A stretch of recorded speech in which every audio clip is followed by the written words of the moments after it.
Video के शीर्षक देख के रहुआ उछल गए लोग, चौंके लोग, वैसे ही हम उछल गए।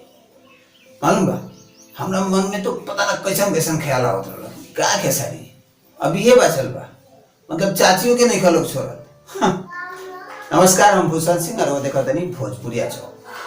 तो हम बात कर रहा बानी आज ही के दिन रिलीज भइल खेसारी लाल के एगो नया गाना के, जाने के नाम बा चाची तोर बाची सपना। सच कहता है, जब वीडियो देखे के शुरू कैली, वीडियो में जौन फिल्मावल गइल बा, जौन कहानी बनावल गइल बा, जौन मतलब वो में सीन बा, जौन एक्टिंग बा, अभिनय कैले भी है जौन लड़की, वाकई कमाल बा, तारीफ के काबिल बा।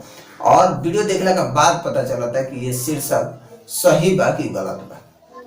तो वो लोग अगर अभी तक की वीडियो नहीं देख लेते तो आदि शक्ति कंपनी से गाना रिलीज भइल बा आज ही का दिन, जाके देखी और वही गाना कैसा लगल कमेंट बॉक्स में कमेंट करके बताइए।